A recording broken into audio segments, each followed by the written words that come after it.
Reading ನಿಮಗೆ ಅನ್ವಯಿಸಿದರೆ ಅಥವಾ ರೆಸೊನೇಟ್ ಆದರೆ ಮಾತ್ರ ತೊಗೊಳ್ಳಿ, ಇಲ್ಲಾಂದರೆ ಬಿಟ್ಬಿಡಿ. ಇದು ಒಂದು ಜನರಲ್ ರೀಡಿಂಗ್ ಮಾತ್ರ ಆಗಿರುತ್ತೆ. ಫಸ್ಟ್ ಕಾರ್ಡ್ 7 ಆಫ್ ಪೆಂಟಿಕಲ್ಸ್ ಬಂದಿದೆ. 7 ಆಫ್ ಪೆಂಟಿಕಲ್ಸ್ ನಾನು ತಾಳ್ಮೆ ಇರಲಿ ಅಂತ ಹೇಳೋ ತಿಂಗಳಲ್ಲಿ. ಸೊ ಪೇಷನ್ಸ್ ತುಂಬ ಇಂಪಾರ್ಟೆಂಟ್, ಹಾರ್ಡ್ ವರ್ಕ್ ಕೂಡ ಅಷ್ಟೇ ಇಂಪಾರ್ಟೆಂಟ್ ಅಂತ ಕಾರ್ಡ್ ಹೇಳುತ್ತೆ. ಲಾಟ್ ಆಫ್ ಸ್ಪೆಂಡಿಂಗ್ ಅಂತ ಹೇಳ್ತೀವಿ. ನೀವು ತುಂಬ ಖರ್ಚು ಮಾಡ್ತೀರಾ ಈ ಮಂತಲ್ಲಿ ಅಂತ ಹೇಳ್ಬೋದು. ಆನ್ಲೈನ್ ಶಾಪಿಂಗ್ ಆಗಿರ್ಬೋದು, ಸುಮ್ಮನೆ ಬ್ರೌಸ್ ಮಾಡ್ತಾ ಹೋಗ್ತೀರಾ, ಸುಮ್ಮನೆ ಬೈ ಮಾಡ್ತಾ ಹೋಗ್ತೀರಾ ಅಂತ ಹೇಳ್ಬೋದು. ನಿಮ್ಮ ಹತ್ರ ದುಡ್ಡಿಲ್ಲ ಅಂದರೆ ನಿಮ್ಮ ಎಲ್ಡರ್ ಸಿಸ್ಟರ್ಸ್, ಬ್ರದರ್, ಸಿಬ್ಲಿಂಗ್ಸ್ ನಿಮಗೆ ಸಪೋರ್ಟ್ ಮಾಡ್ಬೋದು ಹಣಕಾಸಿನ ವಿಚಾರದಲ್ಲಿ ಅಂತ ಕೂಡ ಚಾರ್ಟ್ ಹೇಳ್ತಾ ಇದೆ. But card second card page of cups ಬಂದಿದೆ. ಯಾರು ನಿಮ್ಮನ್ನು ಇಷ್ಟಪಡ್ತಾರೆ ಅಂತ ಹೇಳ್ಬೋದು. ನೀವು ಇತ್ತೀಚೆಗೆ ನೋಟಿಸ್ ಮಾಡ್ತಾ ಇದ್ದೀರಾ ಅಂತ ಹೇಳ್ಬೋದು. ಯಾರೋ ನನ್ನನ್ನು ಗಮನಿಸ್ತಾ ಇದ್ದಾರೆ, ನನ್ನ ಕಡೆ ನೋಡ್ತಾ ಇರ್ತಾರೆ, ಸ್ಮೈಲ್ ಮಾಡ್ತಾ ಇರ್ತಾರೆ ಅಂತ ನಿಮಗೂ ಅನ್ನಿಸ್ಬೋದು ಅಂತ ಹೇಳುತ್ತೆ. ಈ ತಿಂಗಳು ಇದು ನನ್ನ ಟೈಮ್ ಅಂತ ತಿಂಗಳು ಮೈ ಟೈಮ್ ಅಂತ ಅನ್ನಿಸ್ಬೋದು ನಿಮಗೆ. ನಾನು ಮಾಡಬಲ್ಲೆ, ನಾನು ಮಾಡ್ಬೋದು, ನಾನು ಮಾಡ್ತೀನಿ, ಐ ವಿಲ್, ಐ ಕ್ಯಾನ್ ಅಂತ ಕೂಡ ನಿಮ್ಗೆ ಅನಿಸುತ್ತೆ ಈ ತಿಂಗಳು ಅಂತ ಹೇಳುತ್ತೆ. ಗೋಯಿಂಗ್ ಬ್ಯಾಕ್ ಟು ಸ್ಕೂಲ್ ಅಂತ ಹೇಳುತ್ತೆ. ನಿಮ್ಮ ಕ್ಲಾಸಸ್ ಅಥವಾ ಕಾಲೇಜಸ್, ಸ್ಕೂಲ್, ಎನಿಥಿಂಗ್ ಸ್ಟಾರ್ಟ್ ಆಗಿದೆ ಅಂತ ಹೇಳುತ್ತೆ. ಆಲ್ರೆಡಿ ಹೋಗ್ತಾ ಇದ್ದೀರಾ ಅಂತ ಹೇಳ್ಬೋದು. ಕೆಲವ್ರಿಗೆ ನಾನು ಎಸ್ಟೇಟ್ ಬಿಸ್ನೆಸ್ ಮಾಡೋರಿಗೆ ಹೈ ಟೈಮ್ ಅಂತ ಹೇಳ್ತೀವಿ ನಾವು. ಸೈಟ್ನ ಸೇಲ್ ಮಾಡೋದು, ಬೈ ಮಾಡೋದು, ಆ ಥರ ಕೆಲಸಗಳಿಗೆ ತುಂಬ ಚೆನ್ನಾಗಿದೆ ಅಂತ ಹೇಳ್ಬೋದು. ಬ್ಯುಸಿ ಇರ್ತೀರಾ, ಏನಂತಾರೆ, ತುಂಬ ಬ್ಯುಸಿ ಶೆಡ್ಯೂಲ್ ಆಗ್ಬೋದು, ನಿಮಗೆ ಹೆಡೇಕ್ ಥರ ಆಗ್ಬೋದು, ತುಂಬ ಬ್ಯುಸಿಯಾಗಿರ್ತೀರ ಅಂತ ಹೇಳ್ಬೋದು. ಆರೋಗ್ಯ ಕೂಡ ಚೆನ್ನಾಗಿರುತ್ತೆ.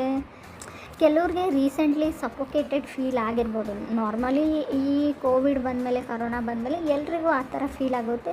ನಿಮ್ಗೊಂಥರ ಏನೋ ನಾನು ಎಂಜಾಯ್ ಮಾಡ್ತಾ ಇಲ್ಲ ಲೈಫ್ನ, ಏನೋ ಸಫೋಕೇಟೆಡ್ ಫೀಲ್ ಆ ಥರ ನಿಮಗೆ ಮನೆಯಲ್ಲಿದ್ದರೂ ಕೂಡ, ಸೊ ನಿಮ್ಮ ವೈಫ್ ಅಥವಾ ನಿಮ್ಮ ಪಾರ್ಟ್ನರ್ ಜೊತೆ ಇದ್ದರೂ ಕೂಡ ಏನೋ ಒಂದು ಫ್ರೀಡಮ್ ಇಲ್ಲ ಅಂತ ಕೂಡ ಅನಿಸಿರೋ ಅಂಥ ಚಾನ್ಸಸ್ ಇದೆ. ಥರ್ಡ್ ಕಾರ್ಡ್ ನನಗೆ ಕಿಂಗ್ ಆಫ್ ಸಾರ್ಡ್ಸ್ ಬಂದಿದೆ. ಕೆಲವರಿಗೆ ಕೆಲವೊಂದು ಐಡಿಯಾಸ್ ಬರುವಂಥ ಚಾನ್ಸಸ್ ಇದೆ, ಸಮಥಿಂಗ್ ಐಡಿಯಾ ಬರುವಂಥ ಚಾನ್ಸಸ್ ಇದೆ.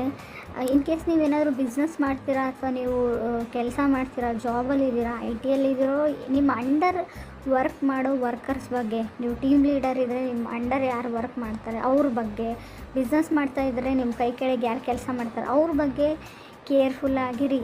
ಸೊ ಯಾಕಂದರೆ ಅವರು ನಿಮ್ಮ ಹೆಸರನ್ನ ಹಾಳು ಮಾಡುವಂಥ ಚಾನ್ಸಸ್ ಇದೆ. ನಿಮ್ಮ ಬಗ್ಗೆ ಗಾಸಿಪ್ ಮಾಡ್ಬೋದು, ನಿಮ್ಮ ಬಗ್ಗೆ ಕೆಟ್ಟದಾಗಿ ಹೇಳ್ಬೋದು, ಅಥವಾ ನಿಮ್ಮ ಹತ್ರ ದುಡ್ಡು ತೊಗೊಂಡ್ಬಿಟ್ಟು ಅವ್ರು ಕೆಲಸ ಮಾಡದೇ ಇರ್ಬೋದು ಅಂತಲೂ ಕಾರ್ಡ್ ಹೇಳ್ತಾ ಇದೆ. ಎಲ್ರಿಗೂ ಅಲ್ಲ, ಬಟ್ ಪದೇ ಪದೇ ನಿಮ್ಮ ಮೈಂಡನ್ನ ಚೇಂಜ್ ಮಾಡೋದನ್ನು ಸ್ಟಾಪ್ ಮಾಡಿ ಅಂತ ಹೇಳ್ತಾ ಇದೆ. ಗೊತ್ತಿಲ್ಲ, ಕಾರ್ಡ್ಸ್ ಮಾತ್ರ ಕ್ಲಿಯರಾಗಿ ಹೇಳ್ತಾ ಇದೆ. ಇವಾಗೊಂದು ಡಿಸೈಡ್ ಮಾಡಿ ನೆಕ್ಸ್ಟ್ 2 ನಿಮಿಷ ಆದಮೇಲೆ ಮತ್ತೆ ನಿಮ್ಮ ಮೈಂಡನ್ನ ಚೇಂಜ್ ಮಾಡ್ಕೊಳ್ತೀರಾ ಅಂತ ಕೂಡ ಕಾರ್ಡ್ನೇ ಹೇಳ್ತಾ ಇದೆ ರಾಶಿಯವರಿಗೆ. ಏನೇ ಮಾಡಿ ಕಾನ್ಸ್ಟೆಂಟಾಗಿ ಡಿಸೈಡ್ ಮಾಡಿ, ಮುಂಚೆನೇ ಎಲ್ಲ ಆಗು ಹೋಗುಗಳ ಬಗ್ಗೆ ತಿಳ್ಕೊಂಡ್ಬಿಟ್ಟು ಡಿಸೈಡ್ ಮಾಡಿ ಅಂತ ಕೂಡ ಕಾರ್ಡೇ ಹೇಳ್ತಾ ಇದೆ. ಕೆಲವ್ರಿಗೆ ನಾನು ಬೇರೆಯವ್ರಿಗೆ ವ್ಯಾಲ್ಯೂ ಮಾಡೋದನ್ನು ಕಲೀರಿ ಅಂತ ಕೂಡ ಕಾರ್ಡ್ ಹೇಳ್ತಾ ಇದೆ. ನಿಮ್ಮ ಪೇರೆಂಟ್ಸ್ ಆಗಿರ್ಬೋದು, ನಿಮ್ಮ ಫ್ರೆಂಡ್ಸ್ ಆಗಿರ್ಬೋದು, ಸೊ ನೀವು ಅಷ್ಟೊಂದು ವ್ಯಾಲ್ಯೂ ಮಾಡ್ತಾಯಿಲ್ಲ ಅಂತ ಕೂಡ ಕಾರ್ಡ್ ಹೇಳ್ತಾ ಇದೆ. ಅಥವಾ ನಿಮಗೆ ಯಾರೂ ವ್ಯಾಲ್ಯೂ ಕೊಡ್ತಾಯಿಲ್ಲ, ಗೌರವ ಕೊಡ್ತಾಯಿಲ್ಲ ಅಂತ ನಿಮಗೆ ಅನಿಸೋಂಥ ಚಾನ್ಸಸ್ ಕೂಡ ಇದೆ. ಲಾಸ್ಟ್ ಕಾರ್ಡ್ ನನಗೆ 7 ಆಫ್ ಕಪ್ಸ್ ಬಂದಿದೆ. ನಾನು ಮುಂಚೆನೇ ಹೇಳಿದ್ದೀನಿ, ತುಂಬ ದುಡ್ಡನ್ನ ಖರ್ಚು ಮಾಡ್ತೀರಲ್ಲಿ ನೀವು, ತುಂಬ ಸ್ಪೆಂಡಿಂಗ್ ಮಾಡ್ತೀರಾ, ಶಾಪಿಂಗ್ ಅಂತೀರಾ ಅಂತ. ಇಲ್ಲೂ ಕೂಡ 7 ಆಫ್ ಕಪ್ಸ್ ಶಾಪಿಂಗ್ ತೋರಿಸ್ತಾ ಇದೆ, ಚಾಯ್ಸಸ್ ಅಂತ ಹೇಳ್ತಾ ಇದೆ. ತುಂಬ ಇಲ್ಯೂಷನಲ್ಲಿ ಮತ್ತು ಕನ್ಫ್ಯೂಷನಲ್ಲಿ ನೀವು ಇರ್ತೀರಾ, ಬಟ್ ಎಲ್ಲನೂ ಎಂಜಾಯ್ ಮಾಡ್ತೀರಾ ಅಂತ ಹೇಳ್ತಾ ಇದೆ. ಈ ಮಂತ್ನ ನೀವು ತುಂಬ ಚೆನ್ನಾಗಿ ಎಂಜಾಯ್ ಮಾಡ್ತೀರಾ ಅಂತ ಕಾರ್ಡ್ಸೇ ಹೇಳ್ತಾ ಇದೆ. ಬಟ್ ಕೇರ್ಫುಲ್ ಆಗಿರೋ ವಿಷಯ ಏನಂದರೆ, ಇನ್ ಕೇಸ್ ನಿಮ್ಮ ಮನೇಲಿ ಯಾರಾದರೂ ಕೆಲಸದವ್ರು ಇದ್ದರೆ, ಸೊ ಅವ್ರ ಬಗ್ಗೆ ಕೇರ್ಫುಲ್ ಆಗಿರಿ ಅಂತ ಹೇಳ್ತಾ ಇದೆ. ಕಾರ್ಡ್ಸ್ ಬಗ್ಗೆ ನಿಮ್ಮ ಅಂಡರ್ ಯಾರು ವರ್ಕ್ ಮಾಡ್ತಾರೆ ಅವ್ರ ಬಗ್ಗೆ ಕೇರ್ಫುಲ್ ಆಗಿರಿ ಅಂತ ಸ್ಪಷ್ಟವಾಗಿ ಹೇಳ್ತಾ ಇದೆ.